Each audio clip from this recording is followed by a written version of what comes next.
Sorry about that. One more segment here. So I played it and it brought us over up to here, really.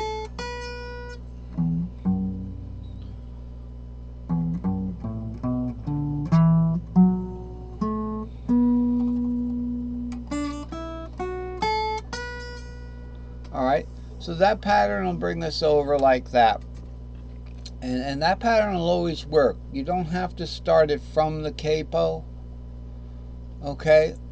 And so that's what it is. And you know, sometimes the rest of it is just practicing a little bit. What are these ditties? Okay, let's look at what the ditties are. Alright? Now let's look at the E ditty.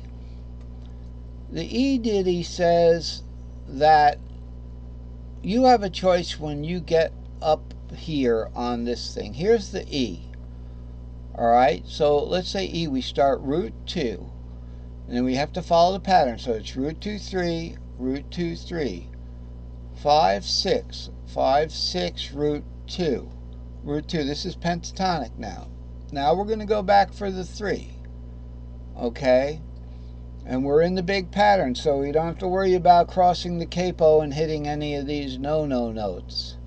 So it's root 2, then we come back for the 3, and then we go to the 5 on an S2L, 3, 5, 6, R. But guess what? We have a double note here. 3, 5, and 5 is also there. So we have a choice. We can stick to 3, 5 on the pattern, which will take us into the D and the C caged,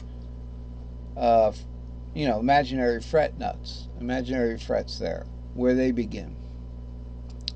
As you can see, your D shape here. So this is a warped diagram. This is a warped fretboard. This is a normal fretboard. Here's your D shape, 5, root 3. Here's your C shape. So this pattern, where we started R2, 3. Now, you look at this pattern, you say, that's too complicated. I can't learn that pattern. But you can learn these. Aha. And as I showed you before in previous lessons, with the 7L, where we got this from. The only missing notes that make this look like a couple of Legos snapped together, is the 7 here and the 4 here. So it's 5, 6, 7, root 2, 3, 4, 5, 6. That's the internal part. That's the backbone of 4 of these guys put together. Alright, actually with the 7th and the 4. There's a little 7 and 4 to show you. And that would be there, the 7, the 4 would be there. Put 4 of these guys together, and this is what you get in the middle of them. This is all you have to memorize. For pentatonic, this is all you have to know. Diatonic, they're very similar. Same concept. So, you're going to use this pattern. This is the new pattern, the long pattern that has R2, 3 in it. It's very important, pentatonic. Now, diatonic, you'll have a 4 there and you'll have a 7 there.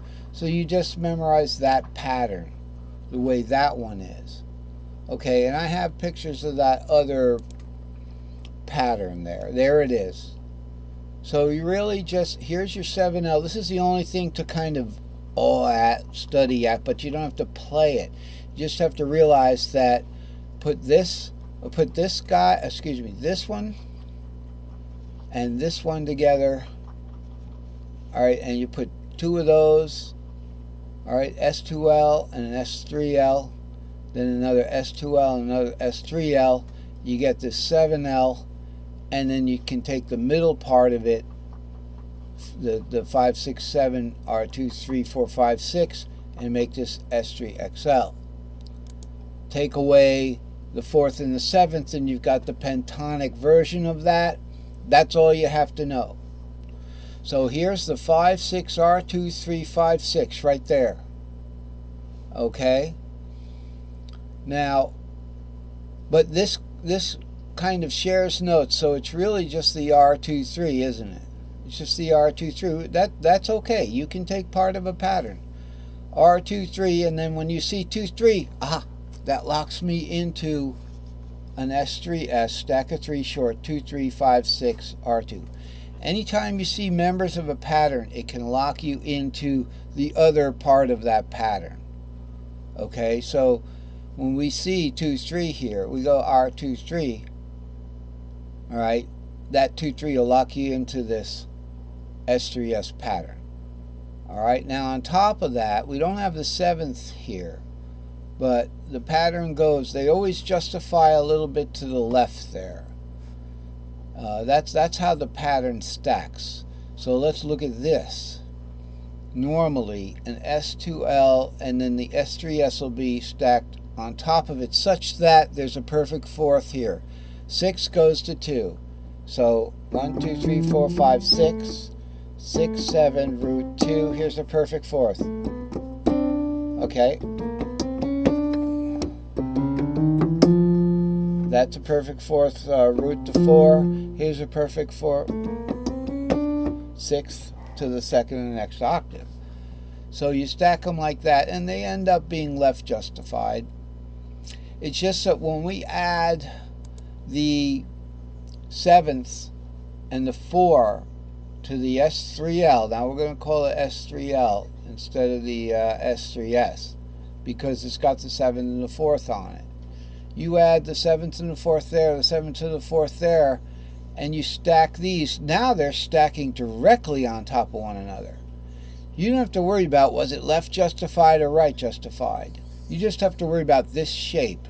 It looks like a miniature 7L anyway, right? Looks like a 7 there and an L there. Stacks underneath another S2L there. Those just stack right up. Now that's wonderful. So this, what do we have here? This is a rendering chart that says if you start, you could start any of the cage shapes, okay, from any of the strings. So we've talked about that a lot, okay. So we have to cover the ditties first. All right. When we go up here and we have a double note here, you can either stick to the pattern. So 3, 5 there would be 3, 5 there. Then the 6R, we had to warp that between strings 4 and 5. So the 6R gets warped over and you can finish the pattern like that. 6R, 2, 3. 6R, 2, 3. Or you can play the ditty. The E ditty means I'm going to take this open one. Where did that come from? How come that's not in the pattern? Because the pattern is unwarped. It's all perfect fourths. When you warp over the top 2 strings, remember the whole 2 things are tuned differently, right? The whole string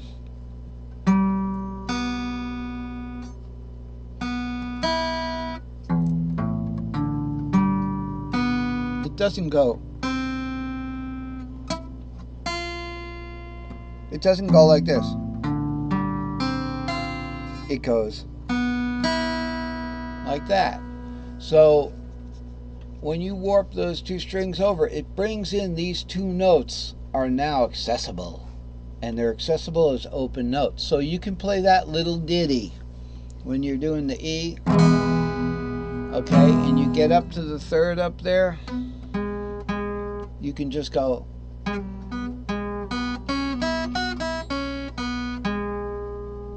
all right. And similarly with the D shape, all right, you're going, it's warped over these 2 notes now. With the D shape, you would normally, let's say on this string here, you'd see that 5 there. All right, starting on the 2 with the D shape. Where are we going to start? We're going to start here. 2, 3, 5, 6, root 2, 3, following that. Okay, so we want to do it on the big fretboard. 2, 3, 5, 6, root 2, 3, 5, warp this over, but now we've got RR here.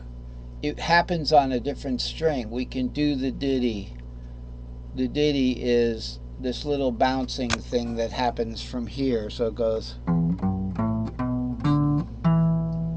like that, and then we've got, well, let's see, wait a minute.